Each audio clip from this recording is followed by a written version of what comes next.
I told you I'm not here to mess around, and you've been acting too mysterious. You didn't. Guys, it's Raven and Sunshine. and it's pretty late. It's almost the next day, but it's Thursday, February 27th, and it's 11:49. It's still Black History Month, so I changed my screensaver, if y'all couldn't tell.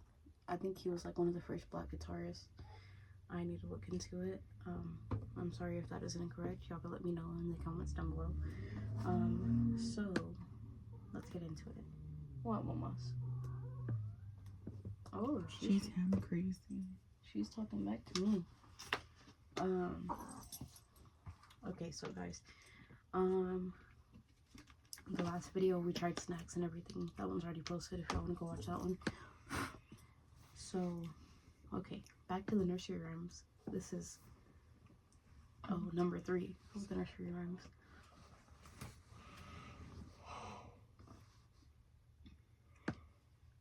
Serious, this She's is dramatic. Who? You. Like you didn't just yawn. Over here yawning in the camera. Like you didn't just yawn, but you're just out of frame. Anyways, okay guys, this is number 3 of the nursery rhymes. This one is dun, dun, dun, Jack and Jill. It says, Jack and Jill was created in the 18th centuries by John Newbery. And the real explanation of this nursery rhyme is that it refers to a particular gruesome episode during the French Revolution. So Jack represents the King Louis XVII of France, and Jill represents his wife, Queen Marie Antoinette. Marie is most famous for having said about the starving peasants, and those are her words, starving peasants, let them eat cake. And I put that in quotations because during that time, some people couldn't afford to eat cake.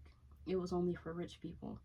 It's said that that quote was to demonstrate how out of touch the queen was with the day's struggles of her workers.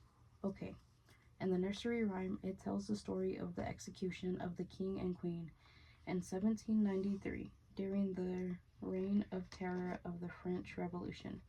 Jack and Jill went up the hill. Jack and Jill went up the hill. And the hill represents the guillotine.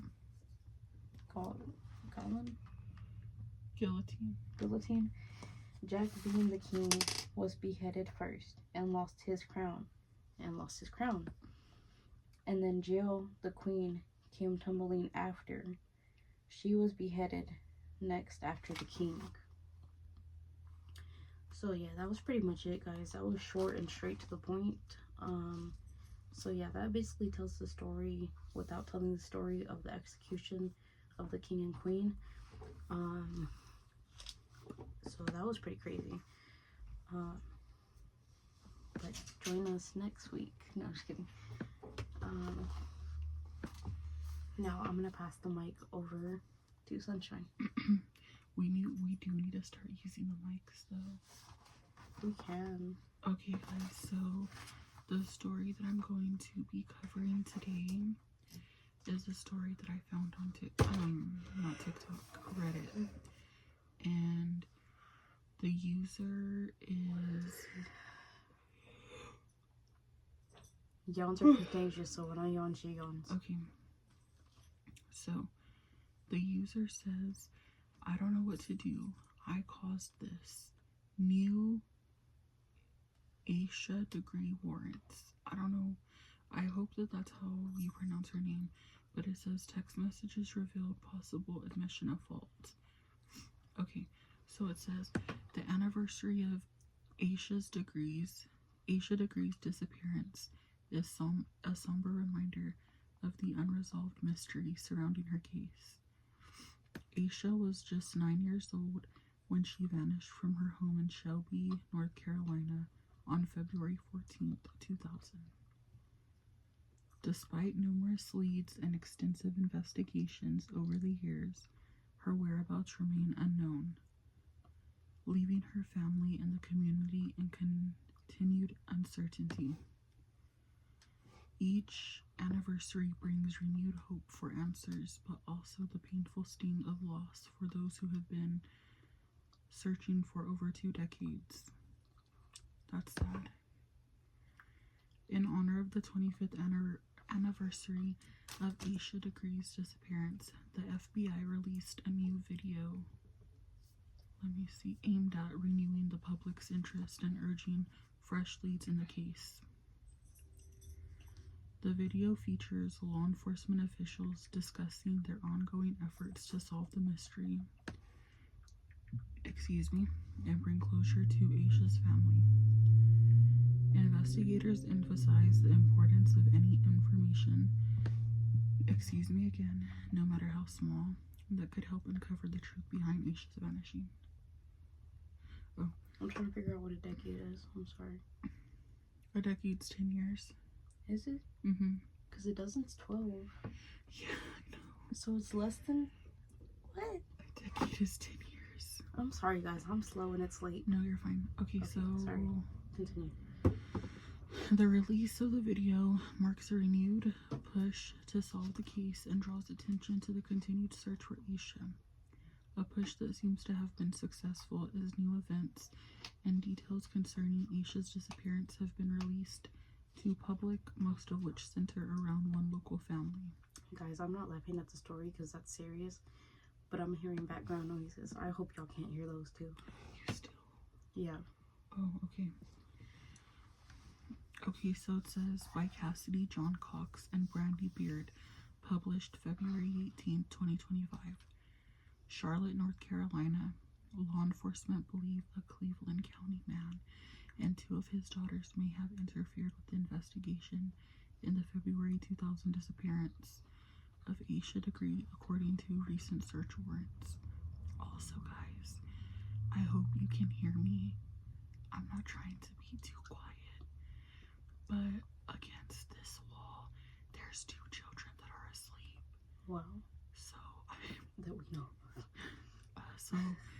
And it's 11:56, so it's almost midnight, guys. I'm not trying to be too loud. I know y'all are used to us yelling and being loud, but yeah. Okay, so it says that apparently the man and his 2 daughters interfered in her disappearance, according to search warrants, more than 25 years ago. Then, 9-year-old Asha Degree went missing from her home in Shelby, North Carolina. Law enforcement, local, state, and federal have continued to investigate Degree's case in the decades since. In September of 2024, the Sheriff's Office and FBI carried out several search warrants due to a believed connection between Degree's disappearance and Cleveland County family. The initial search warrants named members of the Dedman family, including Roy Dedman, his wife Connie Dedman, and their 3 daughters Anna Lee, Lizzie, and Sarah Dedman. In September 2024, authorities said for the first time that they believed Degree was killed. Oh. It says I'm listening. Okay. It says investigate. Oh, I lost my spot.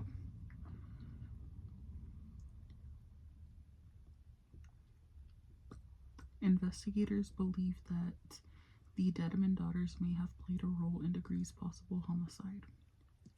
Okay. The family has maintained that they are in no way connected to Degree's disappearance. Here's a look at what the latest search warrant says. Man says he heard a girl admit fault. Lizzie Foster, then known as Lizzie Dedman, was 16 years old when Degree went missing in 2000.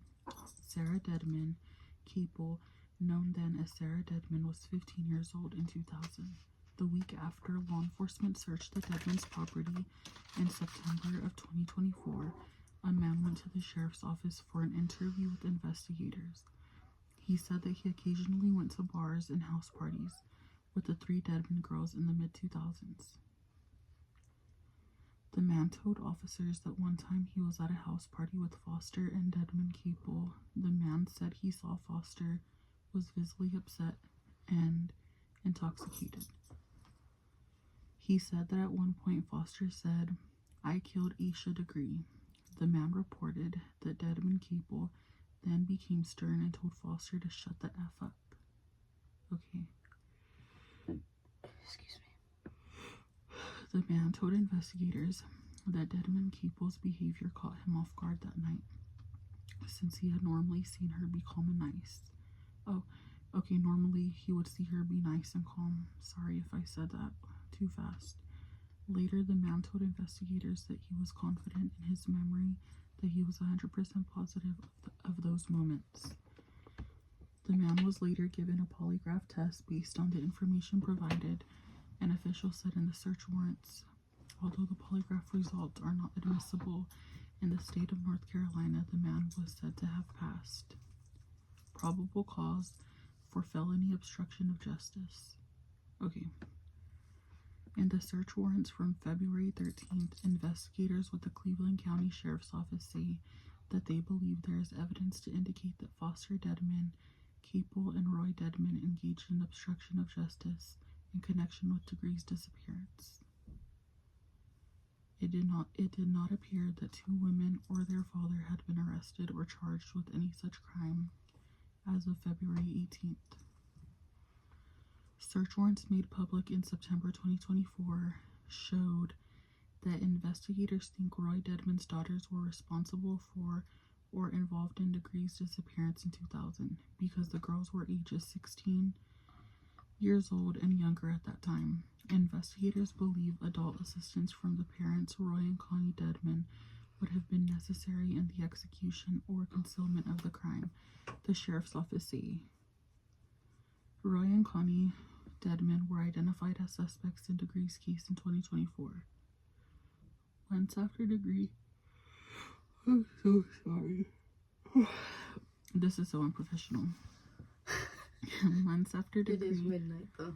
Months after Degree went missing, her backpack was discovered in Burke County, more than 30 miles from where she was last reportedly seen. The girl's belongings were wrapped in two sealed black plastic garbage bags and were found along Highway 18 near Morganton. Court documents read in 2024. Two of the items in the backpack returned evidentiary results linked DNA to Annalie Dedmon Ramirez, a man named Russell Underhill. Dedmon Ramirez was 13 years old when Degree went missing in 2000. Daughter text, "The theory is I did it." 3 search warrants were executed by the Cleveland County Sheriff's Office on Thursday, February 13th. Authorities seized cell phones from Lizzie Foster, Sarah Dedmon Capel, and Roy Dedmon. Before seizing the phone last week, law enforcement got a search warrant for Foster's iCloud account in October 2024. They reviewed several iMessages that included conversations of interest in February search warrants. The detail in the search warrants focused particularly on Foster's conversations with Dedmon Capel, sister Dedmon Ramirez, and Foster's ex-husband. In a message to her sister, Dedmon Capel sent on September 12, 2024, Foster said she spoke to the family lawyer and said the theory is I did it. Accident, covered it up. Here are some text conversations laid out in the search warrants that investigators thought were noteworthy. Note, the texts are written below as provided in the search warrants, including spelling errors. Okay, so on September 10, 2024, Dedmon Capel to Foster, "They think it's our shirt, it's not her shirt." Dedmon Capel to Foster, "Her mom said it wasn't hers. I don't remember that shirt. I'm scared though. Dad is probably going to be a huge suspect." September 11th. Annalie Dedmon, sister to Foster, "Lizzie, you don't need to be talking to anyone. I'm at the lawyer's office now." Dedmon Ramirez to Foster, "They advise we should all not talk to them." Dedmon Ramirez, "Without representation." September 11th. Foster to ex-husband, "This is going to get nothing but worse. I'm talking to my doctor at 5 to get something for my nerves. I'm just so worried, so worried." I mean, it's a nightmare that's going to keep getting worse. I can see nothing good happening anytime soon, and I am an optimist. Ex-husband, oh no, I hate it for y'all. There's no way this is going to be okay. September 12th. Foster to Dedman. I just talked to David Teddy, the family lawyer. The theory is I did it. Accident covered it up. Dedman to Foster. No. Why would it be you? And then Foster to Dedman. That's what he said. And then the other text says, I feel so horrible, so horrible. I don't know what to do. I caused this. And then the ex-husband said, no, you didn't. And basically, they just go back and forth. One of the text messages read, I'm just so anxious about what's going on behind the scenes. Like, what are they doing now? What's going to happen to me since I wouldn't talk to them? I'm afraid it's going to get worse. I know, girl, I'm a disaster. I think if they come at you again, you just go and be compliant. That's what I'm planning on doing. I think so. Honestly, I mean, I want to do what Dad says, but damn, and maybe we should have just let you do what you originally wanted to do. I really don't know. Right, you don't want something we do or say to impact him, but we also can't be living like this either. I mean, I told him I'm not gonna do that. Right. Oh, you did? What did he say? It's not, like, worth our mental health. He was just like, I will call Teddy and we can go get a polygraph with honest people. And then they're just basically texting more, but it says the car connection. Authorities believe Degree was pulled into a 1970s era green vehicle on the night she went missing. In 2016, the FBI said they were looking for a 1970s era green Ford Thunderbird or Lincoln Mark IV. At least one older green vehicle, an AMC Rambler, was seized from property belonging to Roy Dedman in September of 2024. Investigators say they seized the vehicle and it was very similar. It had very similar features to the vehicle wanted in connection with Degree's disappearance. Okay. The AMC Rambler was said to be driven by Sarah Dedman around the time when Degree went missing. Excuse me. There's more? This is long. I didn't know it was that long. It is. Let me see. Oh, there's just a little piece left. So it says investigators think Dedman and his family are in some way connected or responsible for her death, but Dedman and his family deny having any knowledge of what happened. The attorney for them held a press conference on September 3rd, 2024 in Cleveland County. The attorney confirmed that the property searched that week belonged to Roy. However, the attorney said Roy denies any involvement or knowledge in Degree's disappearance.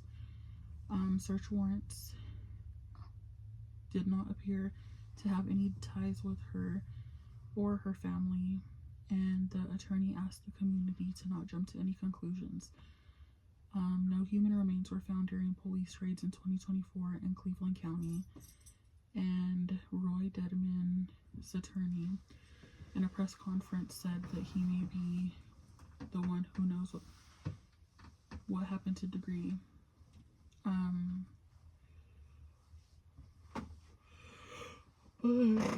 They all denied knowing anything about her disappearance, and there has been no known arrest made with the connection to her disappearance. And yeah. Is there a picture of her? Let me see, there was. Let me see if I can find it. So a lot of people on the thing have theories that maybe she got into a fight or like something happened, or maybe the dad was a creep, I don't know. But if you guys want me to do like a deeper dive into that case, I can, because that was just kind of like giving you all the information of what happened. It didn't really... And she was 14? No, this little girl was 9. So If you guys want me to do a deeper dive on that, I can, because I know I just kind of gave you the rundown of what happened and who was involved. But if you want more like theories as to what you think happened to her, let me know, and I could do a short story on that where I have more notes prepared. But yeah, they never found out what happened. They never found out, or they never wanted to find out. I don't know. You have a whole family talking. He said, I feel so horrible. This is my fault. That is literally a confession. Yeah, but you know. Yeah, that's why I don't trust cops. Because y'all are just useless. Not all cops, but most cops are just useless.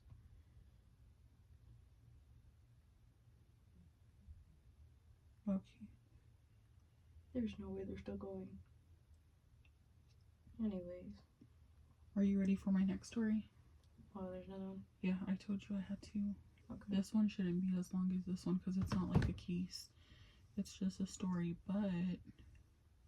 Okay, so it says, am I the asshole for punching my stepdaughter after she... I'm sorry. After she played a prank on me that scared me? Okay. I know that the title sounds bad, but please read and throw away plus fake names. I, 38 male, married Judd, 44 female, a few years ago, and I acquired a stepdaughter, Abby, 14 female.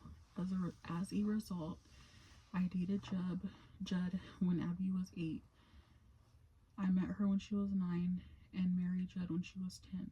I'd say our relationship is okay. She doesn't act bratty towards me and respects me enough as her mom's husband. However, there's one glaring issue about her, and that is her pranky nature. Abby loves to pull pranks. Some examples are her hiding my car keys with what looked like 100 dubs in a box. I found them quickly because she failed to notice my keys have duct tape on them. Another one is when she hid in the fridge, something I still find very weird, and that's dangerous. To scare the first person who opened it. Well, last Wednesday I arrived home and it seemed that I was the only one there. Only my shoes were at the doorstep, and I even called out Judd and Abby's names with no answer. This is somewhat normal, as Judd sometimes works late and Abby stays at school for extracurriculars. So I screwed around with my dog, a German Shepherd and Husky mix for anyone that will ask, for a bit, and then decided to relieve myself. Oh, bathroom. Yeah. Okay. When I got to the bathroom, I noticed that the window cabinet was open. I thought nothing of it at first and unzipped my pants, but then I saw a shadow behind the shower curtain. I thought the worst and immediately punched the figure behind the curtains. Well, as everyone may have guessed it from the title, it was Abby. She was making a prank video, and I had not noticed that she propped her phone up on the bathroom cabinet with 2 cups. I'm not gonna lie, I did not hold back. I punched her as hard as I could. Her nose looked broken, and when I realized it, I flipped out, and so did she. After maybe 5 minutes of freaking out, I drove her to urgent care and informed Judd of the situation. Her nose was indeed broken and would need about 6 to 12 weeks of recovery. Abby won't talk to me, and as for Judd, she thinks that my action may have been justified, but also thinks I should have approached with more caution, which she refused to elaborate on. So am I the asshole? And then it says update. Well, this blew up big time. Let's address a few things. Abby's pranky nature isn't just situated on me. She pulls pranks on her friends, the neighbors, and school, and people at school. The school has called Judd several times about this, and they have resulted in mild vandalism. The refrigerator prank, she was 11 when this happened, not a grown teenager. It was a brand new and very large fridge that my uncle bought and showed it off to everyone. So they climbed in until he opened it again. Judd yelled at her, saying she could have suffocated in there, and took her outside to scold her for a few hours. The video doesn't show the toilet at all, just the shower curtain. However, the issue still remains that this was a massive invasion of privacy. The video has been deleted, and Abby has admitted It was purely her fault. It's been a chaotic week. Judd still refuses to elaborate on how the situation should have been handled, and I showed the post as a result, and she did a 180 turn. She suddenly thought it may be time. Oh, there may be time for intervention, and I agreed. We brought some of her friends and my cousins and his wife, Jess. Jess is an officer from another state, and Abby seems to respect her. In this intervention, we state how each of us were affected by various pranks, and how in turn they affected her. Jess also spoke about how much of these pranks border on criminal territory, meaning she could be arrested or face retaliation. It seems to have gotten to her, and Abby cried a bit and promised to do better. When everybody else left, Jess stayed behind and brought to our attention about disciplinary camp and that we could send her to. The program is 6 weeks long and involves group therapy, individual therapy, and constructive projects. And it is held at a university campus. The program apparently has good reviews. So that was it. I don't know. Honestly, I don't think that he was an asshole at all. If you're home alone and you think you're home alone and then you see a shadow, your first instinct is not going to be, let me proceed with caution. You're going to go into defense mode and be like, who the hell's behind there? Let me hurt them before they hurt me. And she should have known that that was not like, guys, and this isn't funny at all, so please don't laugh, Ashanti.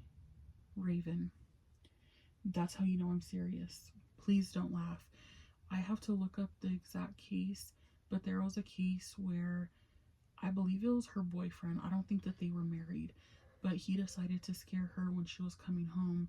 She ran across the street and got ran over and killed. Like, literally. That's sad. I'm not fucked. I'm not, dude. You know I deal with trauma by laughter. Okay, but literally, it's a true story. And it's not funny. And he was, like, so terrified. He was fucking, like, I'm sure that man still needs therapy till this day. But yeah, she was so scared. And she, like, ran out to get help. And their street was right there. Well, she wasn't looking because she was scared. And a car just hit her. And then that was that. So some pranks are just too much. So I feel like he's not in the wrong at all. Now sending her to a camp, that's wild. That's kind of pushing there. Because, like, if she's not a bad kid, then I don't understand. But maybe it'll be good for her. So you are trying to see it in that aspect. But yeah, I feel like they were both in the wrong. Like, her knowing, well, I guess she didn't really, like, think that her stepmom would punch her. But, like, well, someone's behind a curtain. I know, but that's like the other day when Jay was out and I was watching the kids, and then I went to the room and I saw his girl's phone, like, cause like she had her phone on, and then she turned it off real quick when I entered the room, and I was like, who's in here, you know? So like I kind of, like, you know, like, I made sure first. I didn't go to just throwing things at her, you know, or punching her or jumping on her and stuff. So I mean, yeah, but I don't know. I feel like it's 50-50. But I mean, now because she was knows. pranking him. You know? Her dad or her stepmom? He's the stepdad. The mom, that's her daughter. But she pranks them a lot. And oh, because the title said but it didn't say the mom. Yeah, it just said I punched my stepmother. It wasn't just like an, like, you know, and he just got scared, but it did go too far by him breaking her nose. But I mean, I get it though, because if I were to scare Jay, like, he wouldn't. He'd probably react by hitting you. Exactly. So, like, yeah. I guess men and women are just different. I heard the whistle, did you? Blow the whistle. But yeah, I feel like all pranks are not good pranks. Sometimes it's the wrong time. Like, if it's a silly prank, you know, where how he said that she hid his keys in, like, a bucket with a bunch of other things. like that's okay, but like when you're hiding and you could possibly be an intruder, because he did say that when he got home there was no shoes where they usually are, and he called out and nobody answered. So in his mind, nobody's there. Yeah. So what? Who else would it be? Like an intruder? So, yeah, I feel like he wasn't in the wrong. I do feel like it is sad that the stepdaughter had to go to urgent care, but I mean, hopefully they find middle ground with each other and she learns not to be so prankstery. Yeah. Okay, guys. Those were just wild. But, you know what it's time for? You ready? Yeah. Say it with me. Cheetah time. Okay. This one is like a two-parter. So it says, pregnant girlfriend just cheated. 12 weeks along, girlfriend was late. Walked in on another man in her bed this morning. I just walked out. I can't tell you what I am feeling, but I'm not good. Oh, I can. I don't know if it's even my kid now. I feel empty. So that was the first part, and then he did an update. So it says update. Pregnant girlfriend cheats. This is he said, I feel better after I posted the first post because of all the support and advice I was given. Thank you all. I'm not sure why, but I'm not able to leave my bed at the moment. Just very down. She's threatened me with moving out. Said she was worried I'd hurt her, and basically had been using the kid's name we chose, and said we need to be a team and raise this kid right. I feel I can't go back after what went down. Everything has been so manipulative to even get under my skin or use things she knows that I will be sad about. I basically just left her undelivered while she kind of spammed me, but I said the same thing over and over. Only talk to me about paternity test or pregnancy update. I asked her straight up, I will have to pay $2,500 out of my pocket for this test, and she said, yeah, okay. So I think I'm going to purchase that so I have less confusion right now. I picked up my things from her place and left her key. She wasn't crying but asked me for a hug, and I said no and didn't look back. I know that's right. She left me a note that she knew would get in my head about being together. I haven't left my bed this morning, but there's the update so far. I'm all over the place and I've done well staying sober. Oh, you're a terrible person. Why is he terrible? Not him, her. Oh. That's messed up. Oh my gosh. And he said, I've done so well being sober. Somebody calling you? No. Well, I hope you keep doing good and you stay sober because... And that was posted 17 days ago. That reminded me of this because of what he says. Just this one line. I hope we don't get copyrighted. It's just one line. I know, but you know how YouTube's been. Even one of our other videos got copyrighted. I'm in my bed. That reminded me of that. Sorry guys, it's the chair that's like... But yeah, she's horrible for that. Like, first off, if you knew you didn't want to be with him, you could have just left him. Second of all, the fact that you're saying we need to raise this kid right, you're not even showing a good example. And then third of all, he doesn't even know if that's his kid. Fourth of all, you're really fucked up because if you knew that he had a problem with sobriety, and then you went and did that to him knowing that that can cause him to relapse, you're really messed up for that. And the fact that you don't even want to take a paternity test is really crazy, and he's willing to pay out of pocket for it. That's a lot of money too. Exactly. $2,500, bitch. You ain't that ain't my baby. Go. If it shows up at my doorstep and we look alike, okay, then that's a different story. But like, but that's the thing too. I wonder if she did it. I wonder if when she decided to cheat on him, she like did it because some people, they want to stay with their partner. They just want to cheat though, which doesn't make it any better. But it's like you can't have your cake and eat it too. But that's what I'm saying. I wonder if that was her, like her thing. She was like, well, I'll cheat on him, but I still want to be with him. And then he ended up finding out, which, like, good for him, but that's so shitty. Like, imagine walking in on your pregnant wife and she's cheating on you. Like, you don't just find out, like, you see it for yourself. Exactly. That's crazy. And the fact, like you said, that he probably has dealt with a lot, plus, like, dealing with sobriety issues, and then she did that, and the fact that she didn't seem like she was upset. And the fact he said everything has been so manipulated. Like the note she left him. To get under my skin or use things she knows that will make me sad about. I'm basically just left her until it, like, you're just fucking with him. Like, leave him alone, dude. He's done with you. Some women, though, they think that a baby will make a man just see past all of the bad things that they do, because it's like, oh, well, here you have a child, but it's a lot of money. That's what I'm gonna say. That seems like a lot of money when it comes to the test. Some women don't think, oh, well, a baby will make him stay, but at the same time, on the other side, that you're not realizing that if he did have the money to take you to court, he could get full custody of your kid. And he probably does, because if he's paid $2,500. True. But if he decided to take you to court, like, he could get full custody because of your actions. All he has to tell the judge is, she cheated on me, sir. I'm trying to get a paternity test. Or, ma'am, I'm trying to get a paternity test. She refuses to. But I walked in on her in bed with another man. And I'm really not even sure if that's my kid. But if it is, I would like to have full custody. Because that just shows you're an unfit mom. That kid doesn't need to be around that kind of toxic environment. So,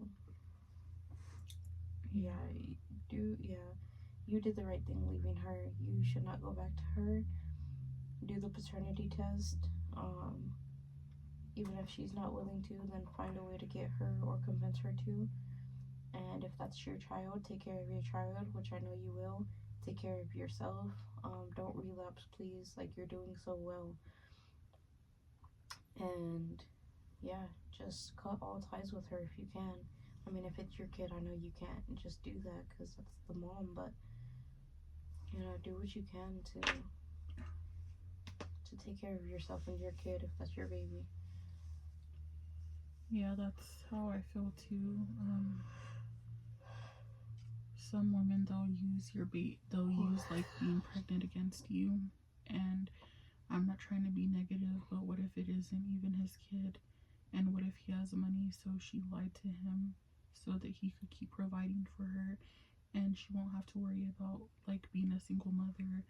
And that's shitty, because I know that there is cases where women lie to a guy, and the whole time he thinks he has kids. Like, there was a story like that, and then as soon as they're older, she tells him, yeah, by the way, these weren't your kids, just so, like, he can raise them and provide.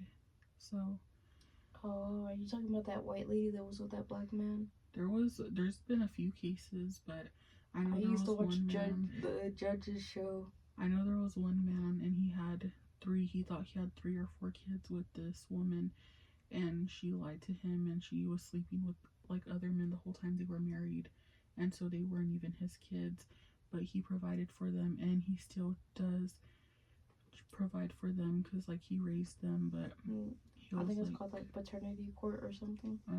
I saw it on there, but yeah, just do it and figure it out, and if it's your kid, then that's good. Just, some women are just trash, man, for real. You can't trust these goose ganders anymore. And I mean, you know, maybe it's not meant to be. There's always those instances where you think you have your forever person and you want to have a kid with them, and then this happens and you're so hurt by what they do to you, but then in a few years later you're having a baby with another woman, and she's really, like, sweet to you, she's beautiful, she's kind, and now you're having a baby, and she actually wants you in the baby's life, and she wants you to take care of it, and she doesn't treat you like your ex did, who did what she did, you know. So there's always a light at the end of the tunnel, and maybe this just... I really do believe everybody has a soulmate, and you'll definitely find Yeah. yours. You'll find yours, and I hope one day y'all can just laugh about the situation. I mean, I know it's kind of hard, but I hope y'all could find, like, peace. That you could find peace within that situation, because nobody deserves to be cheated on. Nobody deserves to be, like, teased or, you know, messed with. Like, it's really horrible. I've never been cheated on. I've only been in one relationship, which couldn't cheat you a few minutes ago. Anyway, I'm sorry guys, but yeah, I really do hope you find your forever person. You deserve it, and just keep your head up. I know it's hard, but keep your head up. Try to get out of bed, you know, journal, get some sunlight, talk to a friend or a family member, somebody you really can, like, connect with and, like, you know, actually have deep conversations with. You know, if you don't want to go to therapy, because I get it, some people don't. So, like, just try to find, like, somebody you're comfortable talking to, and, you know, go get coffee or go get, you know, dinner or something, and, like, just talk with them about it, you know, or even go for a walk if you want to, you know. Walks help me clear my head. Like earlier, me and Sunshine went for a walk because I needed to talk to her about some things, which I can talk about that in the next video, because this one's getting pretty long and it's pretty late, guys. I'm gonna go finish this episode of Outer Banks and then probably go to bed. But yeah, guys, it's 12:30 at night. I don't know if y'all can see that. There you go, 12:30. It's February 23rd. Yeah, Today's the last day of February, and then it's March. Is it? I thought there was 31 days. No. Anyways, my nephew should be born in a couple hours, which I'm excited to see him, see what he looks like. But yeah, guys, if you like this video, don't forget to like, subscribe, comment, turn on post notifications, and leave your recommendations in the comments below. You have any closing statements? No. We'll be trying new things in the next video. Yeah. Llama. Oh, yeah. We'll be trying something new in the next video. And also help us reach our goal of 10,000 subscribers by next year. It's about to be March in a day, so we could do this. 10,000 subscribers. But with much peace and unconditional love, we will see you guys in the next video. Bye. Thank you. Cruising down the highway, windows down low. Sunset paints the sky in a fiery glow. Mountains rise.